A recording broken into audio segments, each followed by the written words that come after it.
नमस्कार दोस्तों, मेरा नाम हुआ इंद्रपाल सिंह और मैं आप सभी का स्वागत करता हूं अपने ही एक नए वीडियो में। आपके सामने लेकर आया हूं एक और फंटास्टिक एवं धार्मिक वीडियो, जो कि आप सभी को पता ही है कि अयोध्या में श्री राम राजा सरकार का मंदिर निर्माण और प्राण प्रतिष्ठा होने जा रही है। उन सभी संतों को नमन। और मैं आप सभी को बताऊंगा कि राम क्या है, राम की परिभाषा क्या है और राम राज्य क्या है। तो आइए हम आपको सुनाएंगे कुछ महान संतों से। एक और हैं श्री राजेश्वरानंद जी महाराज और श्री रिद्धेश्वर जी महाराज और हैं श्री संत रामपाल जी महाराज और भी कुछ मुख्य संत हैं। तो आइए हम क्रमशः सभी संतों को सुनेंगे। तो आइए सुनवाएंगे। रामराज्य की परिभाषा 3 चीजों। अब तो सुन ले राम कहानी। रमता राम यानी सर्वव्यापक, जिस परमेश्वर की असंख्य ब्रह्मांडों पर सत्ता है, ओवरऑल कंट्रोलर है, उसका नाम जपो रे प्राणी। अब तो सुन ले वो राम कहानी। अपने आत्माओं, पहले तो आपको राम की डेफिनेशन बताते हैं, डेफिनेशन ऑफ गॉड। परमात्मा की कहानी सुनाते हैं। परमात्मा कहते किसे हैं? श्रीमद् भगवत गीता अध्याय नंबर 15 के श्लोक 16 और 17 में 3 पुरुष बताए हैं। पुणात्मा, यहां थोड़ा सा एक आपको थोड़ा सा सत्र करता हूं कि देखो, आज मानो कितना इंटेलिजेंट हो गया। छोटे छोटे बच्चे इतने बड़े बड़े सब्जेक्ट को कंठस्थ याद कर लेते हैं और सफल हो जाते हैं। इसी प्रकार आप विद्यार्थी हैं इस अध्यात्म मार्ग के, तो इसमें आप जी ने बहुत ध्यान से और परमात्मा के इन सदग्रंथों को ध्यान से सुनना है। और इनको थोड़े से दिन में आपका याद हो जाएंगे ये, जिस कारण से आप विचलित नहीं होगे। इसलिए आपको ये कथाएं सुनाई जाती हैं, रह रह कर उन सदग्रंथों के वो श्लोक और अध्याय बताए जाते हैं, ताकि आप याद रखो और भी कोई पूछे उसको, भक्त को बता सको। फिर वो जाकर के अपने पास रखी हुई उन पुस्तकों को देखेगा कि इस भक्त ने जो श्लोक और मंत्र बताए हैं ये सही है कि गलत। जब वो अपने सदग्रंथों में देखेगा तो दौड़ा दौड़ा फिर वो सतलोक आश्रम बरवाला में आ जाएगा। इसलिए दास आपको रह रह कर ये रेफरेंस याद दिलाता है। और जब पूरे विश्व में ये यथार्थ ज्ञान फैल जाएगा, फिर केवल आपको भगवान की चर्चा सुनाया करेंगे। अब तो जब तक ये एग्जाम्पल उदाहरण नहीं दिए जाएंगे तो आप समझ ही नहीं सकते कि सचमुच कबीर इज गॉड। हम अभी तक तो उनको परमात्मा मान रहे थे जो परमात्मा नहीं थे। परमात्मा की डेफिनेशन बताता हूं। श्रीमद् भगवत गीता अध्याय नंबर 15 के श्लोक 16 और 17 में 3 पुरुष बताए हैं। एक सरपुरुष, एक अक्षर पुरुष। गीता अध्याय नंबर 15 के श्लोक 16 में 2 पुरुषों का वर्णन है। और इनके विषय में ये भी कहा है कि दोनों पुरुष, पर पुरुष माने प्रभु, स्वामी। अब स्वामी साहब जिसे कहते हैं, जैसे हम कहते हैं तहसीलदार साहब, भाई कमिश्नर, डीसी साहब, डीएम साहब, कमिश्नर साहब, मंत्री साहब, मुख्यमंत्री साहब, प्रधानमंत्री साहब, राष्ट्रपति साहब, ये सभी साहब हैं, सभी स्वामी हैं, ये मालिक हैं, लेकिन अपने अपने अक्षेत्र के। तो इनमें कंप्लीट जो साहब है वो कौन है? राष्ट्रपति। और सेकंड नंबर फिर प्रधानमंत्री। इसी प्रकार सरपुरुष ये ब्रह्म है, ज्योत स्वरूपी निरंजन ये काल है। ये केवल 21 ब्रह्मांड का स्वामी है, मालिक है, साहब है, राम है। राम कहो, साहब कहो, गॉड कहो, अल्लाह कहो, रब कहो, खुदा कहो, ये उस परमात्मा के ही पर्यायवाची भाषा भिन्न नाम है।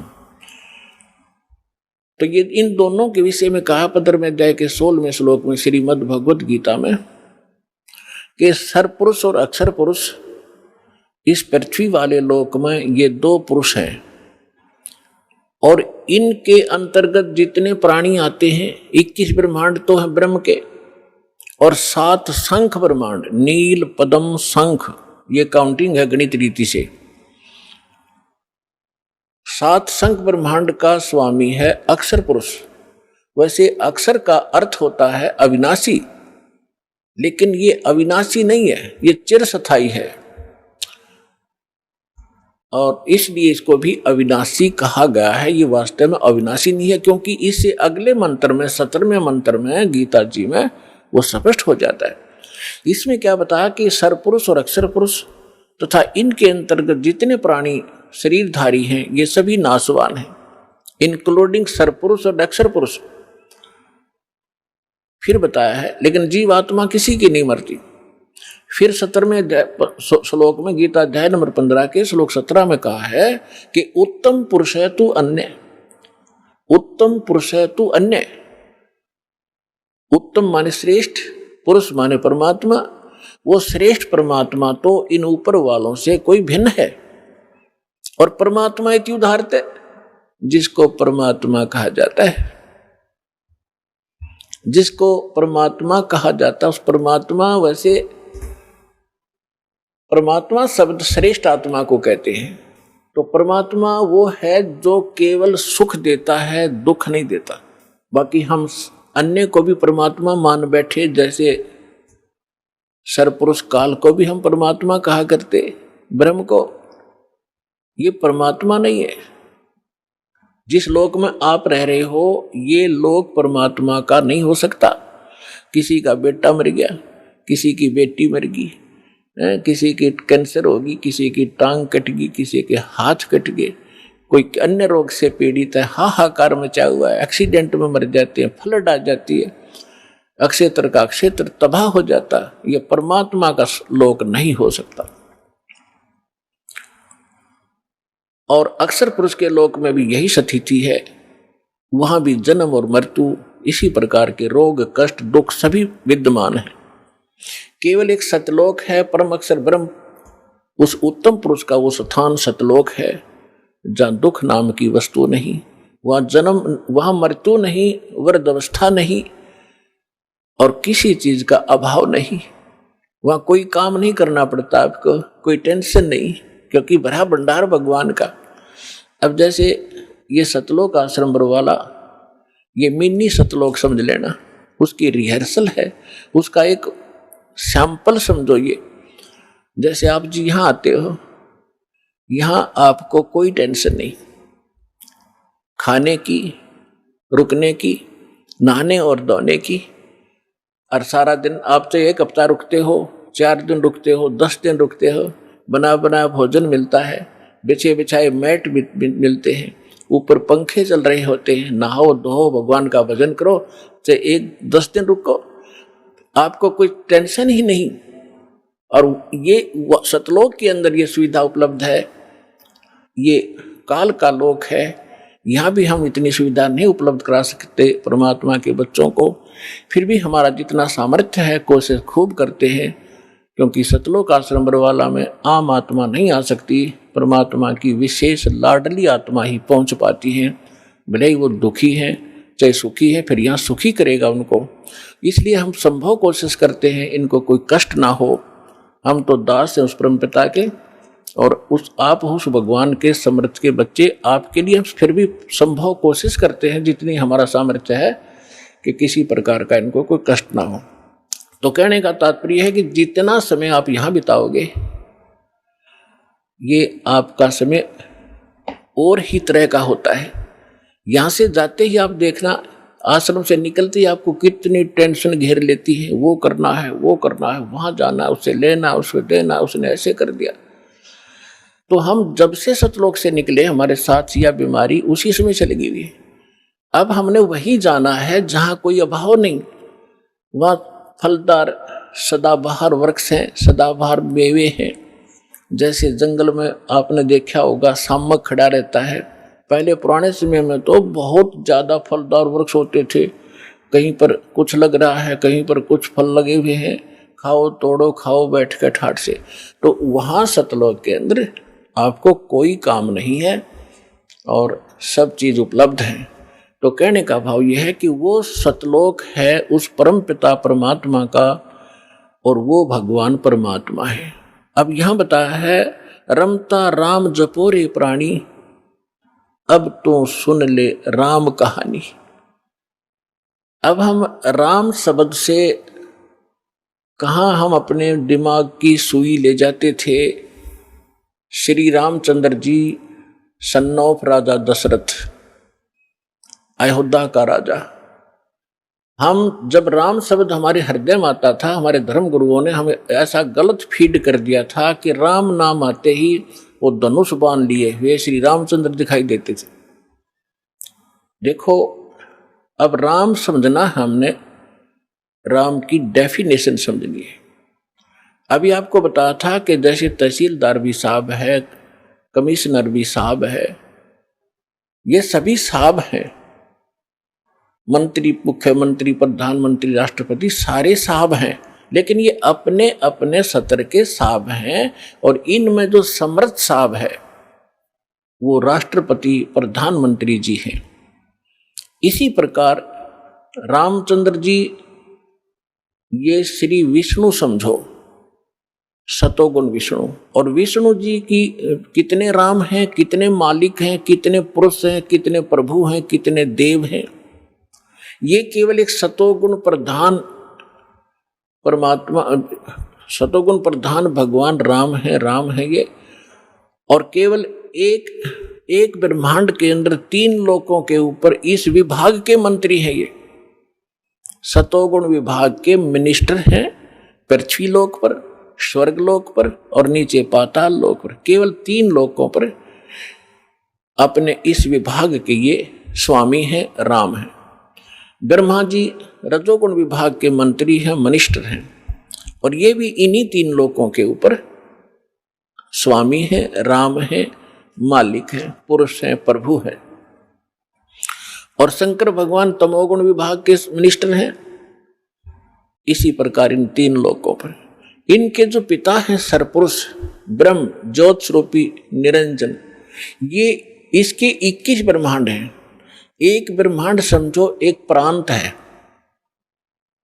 और ये प्रत्येक प्रांत में मुख्यमंत्री का, चीफ मिनिस्टर का रोल करता है। अपने 3 पुत्रों को ये प्रधानमंत्री, ये मंत्री बनाकर रखता है। मुख्यमंत्री, मुख्य मीन यहाँ वाला मुख्यमंत्री नहीं, यानी अन्य से जैसे देव और भी हैं, जैसे जल का देवता वरुण है और धन का देवता कुबेर है। ऐसे ये अलग अलग जो और देवता हैं, जैसे सूर्य प्रकाश स्रोत का देवता भगवान प्रभु सूर्य है। सूर्य ये आग का गोला नहीं है, एक देव है जो इन प्रकाश स्रोतों का स्वामी है। जैसे बिजली मंत्री होता है, बिजली मंत्री, विद्युत मंत्री वो कोई पत्थर का नहीं होता या कोई वो बिजली चमकती हुई नहीं होता, वो एक इंसान होता है, उसके कंट्रोल में बिजली विभाग होता है।